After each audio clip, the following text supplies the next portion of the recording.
자, 취업 성공으로 가는 꼭 필요한 정보와 전략을 알려드리는 취업의 기술 시간이 바로 이번 시간입니다. 네, 저희가 야심차게 오늘부터 준비한 코너인데요.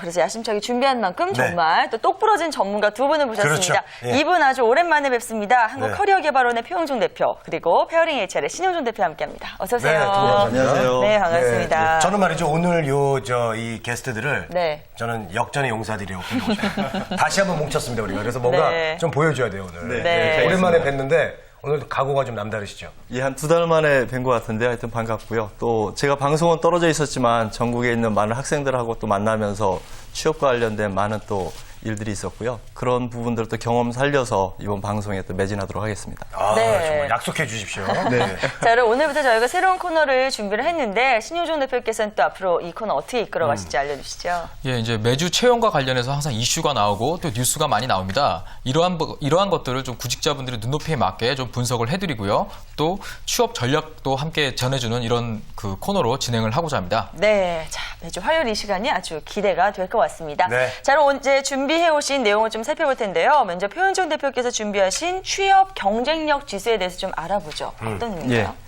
그 많은 학생들이 취업을 준비하고 있는데요. 앞서 시작하기 전에 우리 아나운서께서 말씀하신 것처럼 많은 학생들이 학점 영어에만 올인하고 있잖아요. 예. 근데 이제 자신의 어떤 지원하는 기업이나 직군에서 필요한 스펙이라는 것들은 굉장히 다양하다고 할 수 있습니다. 그래서 그런 다양한 스펙에 대해서 자신의 어떤 능력을 한번 직접 또 점검도 해보고 또 체크도 해보면서 자신의 어떤 스펙을 평가할 수 있는 그런 내용으로 취업 경쟁력 지수를 활용해서 한번 평가해 보도록 하겠습니다. 네. 네. 자, 취업 경쟁력 지수. 이거 어려워요. 예, 이거 좀 대충 설명을 해주셨는데. 자, 그렇다면 이 취업 경쟁력 지수는 어떻게 평가가 되는 거죠? 예, 사실 이제 취업 경쟁력 지수는 그 기업 경영에서 사용되는 기법들을 좀 활용을 한 건데요. 네. 기업에서 이제 상품 개발할 때 사용되는 카노 모델이라는 게 있습니다. 그래서 어떤 상품의 어떤 구매욕이나 또 어떤 상품의 어떤 특성들을 규정한 그런 어떤 개발 모델인데 그런 것들을 취업에 접목을 시켜서 만들었고요. 기본적으로 자신이 지원하는 기업과 직군이 설정돼 있을 때 그 기업과 직군에 맞는 어떤 기본적인 스펙과 또 기업이나 면접관을 감동시킬 수 있는 감동 스펙으로 구분을 해서 평가할 수 있겠습니다. 네. 자세한 내용을 한번 사진을 보면서 좀 네. 말씀 한번 드려볼까요? 또 준비하셨군요. 그냥 일단은 설명을 좀 더 일단은 설명해 해주시죠. 예. 네. 그래서 그 카노 모델을 보시면 아시겠지만 X축과 Y축으로 되어 있는데요. 그 가로축이 하나의 어떤 기본적인 자기의 어떤 누구나 갖출 수 있는 기본 스펙이라고 할 수 있겠고요. 영어나 학점 등이 될 겁니다.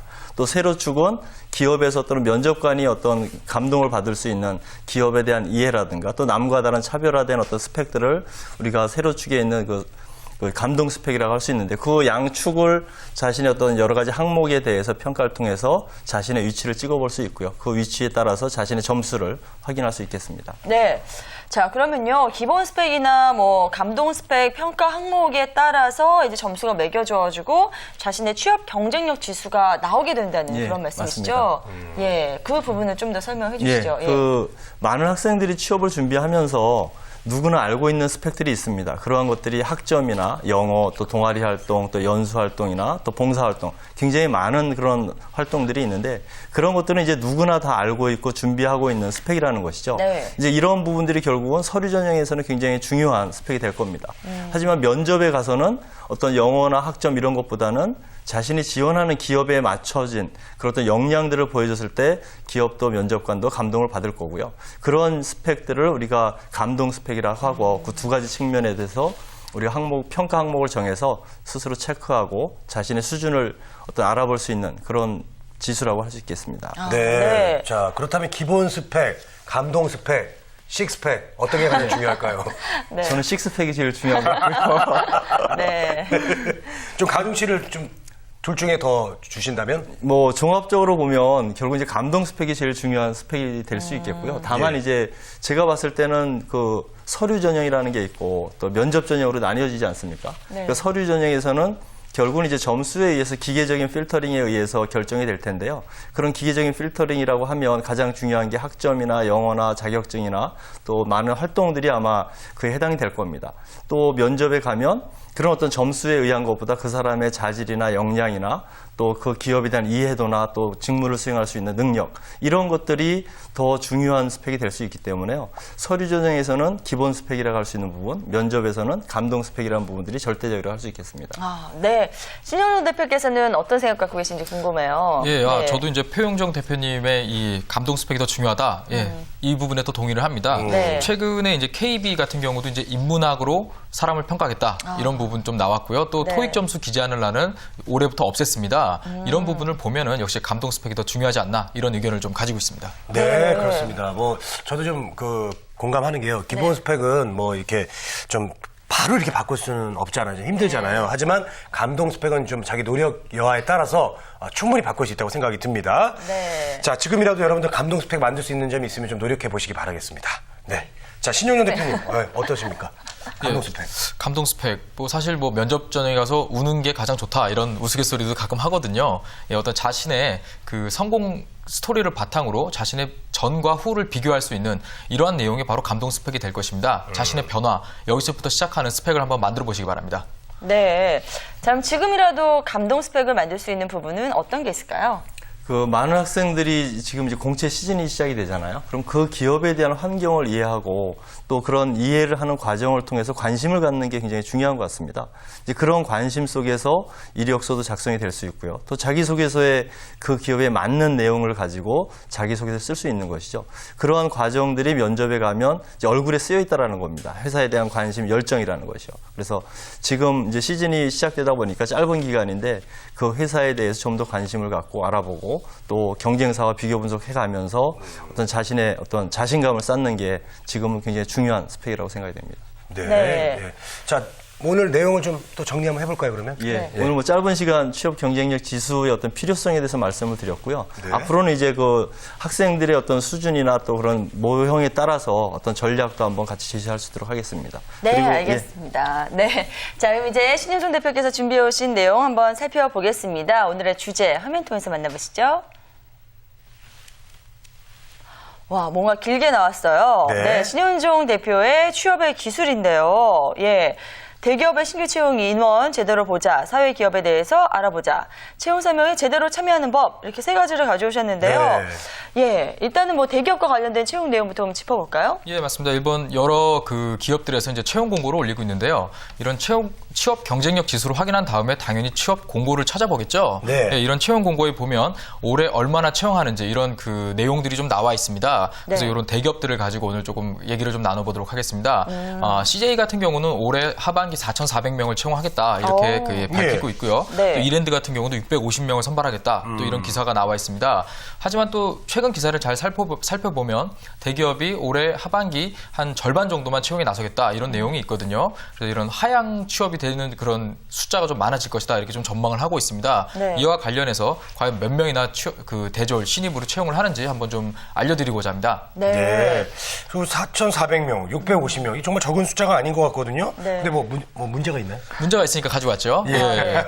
조금 더 자세하게 들여다볼 필요가 있습니다. 예. 흔히 취업을 준비할 때 뉴스를 보면 올해 대기업 몇만 명 취업 예상 하면서 이런 아주 희망적이고 아주 감동적인 기사들이 많이 나오는데요. 예. 이거 그대로 믿으시면 안 된다. 오늘 여기서 좀 이야기를 좀 드리고 싶습니다. 그래요? 일단 그 이랜드 제가 아까 650명 채용한다고 얘기했는데 네네. 여기 자세히 보시면 경력직 200명.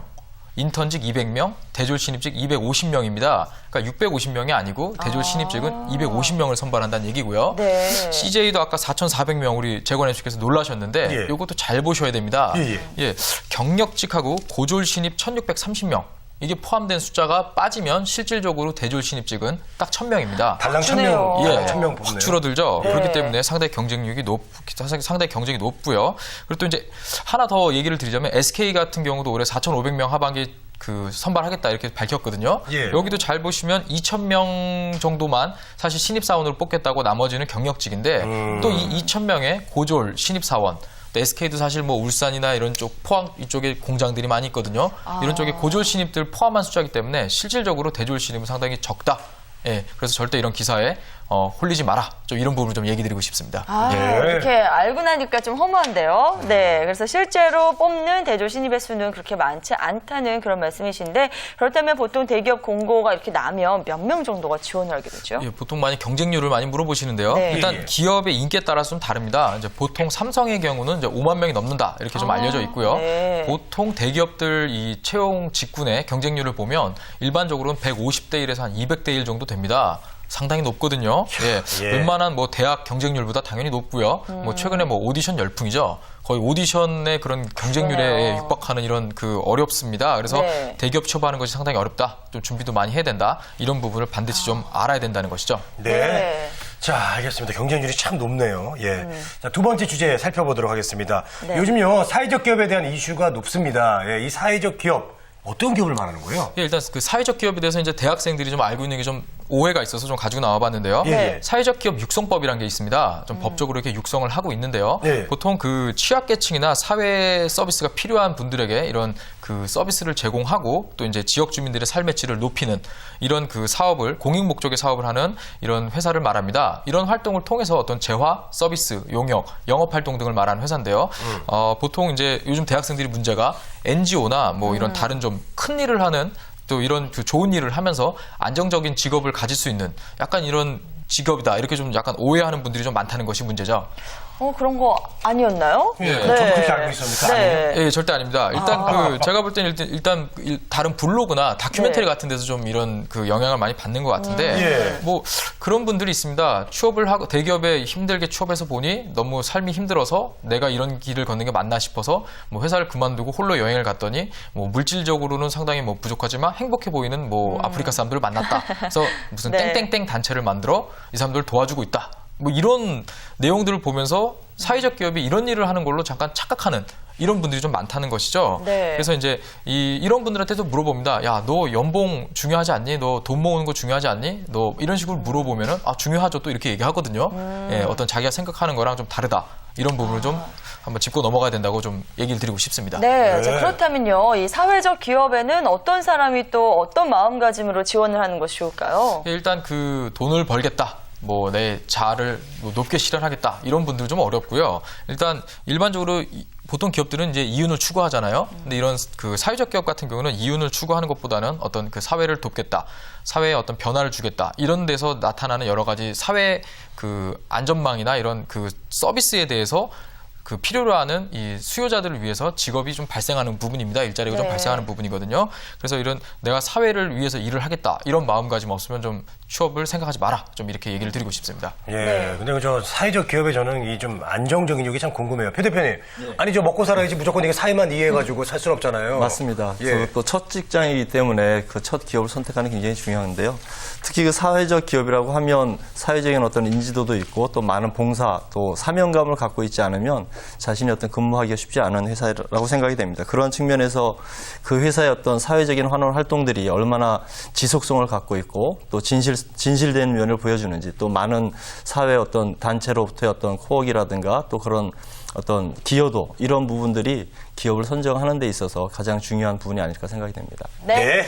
자, 이제 그럼 신 대표께서 준비해 오신 주제, 세 번째 주제로 넘어가 보겠습니다. 요즘 채용 설명회 정말 많은데요. 네. 그냥 이렇게 지나가면 아무 소득이 없겠지만 잘 이용하면 분명히 기회가 될 수 있을 것 같은데 이런 관련 내용 준비하셨나요? 예, 이제 채용 설명회가 최근에는 이제 좀 많이 변화하고 있다는 부분을 좀 알려드리고 싶습니다. 네. 일단 그 옛날에 저희 대학생활 때 채용 설명회 가면 뭐 뻔합니다. 이렇게 체육관이나 큰데 이렇게 모아놓고 회사 막 얘기해주고 기념품 주기 바쁘거든요. 좀 형식적이었죠. 예, 형식적이었죠. 네네. 좀 이런 부분에서 최근에는 그 채용 담당자 라고 하는 이런 그 캠퍼스 리크루팅 담당자가 오셔가지고 뭐 자기소개서도 좀 봐주고 뭐 얘기도 좀 나눠주고 질의응답을 하는 이런 형태로 조금 발전했는데 최근에는 좀 더 다른 형태의 채용 설명회가 좀 있다 이런 부분을 오늘 좀 이야기 드리려고 좀 주제로 갖고 와봤습니다. 네. 네. 자, 최근에 이제 채용 설명의 어떤 트렌드도 좀 바뀌고 있는 것 같아요. 예, 최근에 좀 뭐 무스펙 전형을 좀 하겠다 이런 현대 글로비스 이쪽에서 나온 그 채용 설명인데요. 공장으로 직접 불러가지고요. 예. 50명한테 회사를 보여주고 이 평가를 통해 가지고 하반기 신입사원 채용 때 서류 전형을 면제해주겠다 이런 얘기도 있고요. 예, 예. 또 오늘 기사가 한국경제 TV에 떴는데 네. 그 같은 계열이죠. 이노션 광고 대행 회사죠. 이쪽에서도 국립수목원에서 힐링 캠프 형식의 취업 소풍이라는 주제로 그 취업 설명회를 가졌습니다. 네. 상당히 좀 다른 형태고요. 또 이제 지방고용노동청에서 현대, LG, SK, 롯데 이 4대 기업의 지방대생을 위한 이 취업 설명회 이런 것도 지금 개최를 하고 있습니다. 네. 그래서 실질적으로 그 필요한 분들이 원하는 정보를 직접적으로 줄 수 있는 이런 형태로 많이 변화하고 있다. 이런 부분을 좀 알려드리고 싶고요. 네. 사실 또 전반적으로 보면 가서 취업이 꼭 되는 것처럼 이렇게 오해하시는 분들이 있는데 그렇지 않습니다. 가서 어떤 행사나 이런 데 참여했을 때 가장 좋은 혜택이 보통 저희가 서류 전형이라고 하죠. 이 서류 전형 면제 정도의 혜택을 주지 무슨 이렇게 꼭 합격하거나 뭐 이렇게 눈여겨 봐주거나 이런 건 아닙니다. 그래서 뭔가 큰 기대를 하고 가신다기보다는 좀 정보를 얻겠다 이런 마음으로 가시는 것이 좋겠습니다. 예, 알겠습니다. 참 이색적인 채용 설명회가 요즘 많이 펼쳐지고 있는데요. 이 기회 잘 잡으시면 좋을 것 같아요. 자, 표 대표님께도 짧게 좀 질문을 드릴게요. 이런 채용 설명회 많이 또 참석을 하실 텐데 좀 주의해야 될 사항 같은 게 없을까요? 사실 이제 채용 설명회에 나오는 많은 기업들의 궁극적인 목적이 어떤 정말 영향 있는 인재를 발굴하는 데도 있겠지만 또 그 이면에는 기업에 대한 홍보적인 측면들이 굉장히 크다고 생각이 됩니다. 그래서 기업의 어떤 채용 설명의 어떤 과정을 들어보면 절차적인 부분들은 많은 도움이 되겠지만 뭔가 회사에서 이야기하는 그런 어떤 비전이나 전략 이런 부분들은 사실은 좀 장밋빛일 수 있다는 점이 있겠고요. 그래서 그런 채용 설명을 통해서 그 기업의 어떤 미래상을 이해하고 현실이나 또 최근 앞으로의 3년, 5년 후의 그런 모습들은 좀 더 자신이 다양한 사이트를 통해서 알아보고 준비하는 과정이 필요할 것 같습니다. 네, 오늘 오랜만에 그 환상의 콤비가 뭉쳐가지고 시간이 어떻게 흘러갔는지 모를 정도로 아주 재미있게 빠르게 지나간 것 같습니다. 네. 앞으로도 이 청년 구직자들에게 좋은 취업의 기술 좀 많이 알려주시기 바라겠습니다. 네, 두 분 수고 많으셨고요. 지금까지 표영종 대표, 우리 신현종 대표와 함께했습니다. 고맙습니다. 두 분 감사합니다. 네.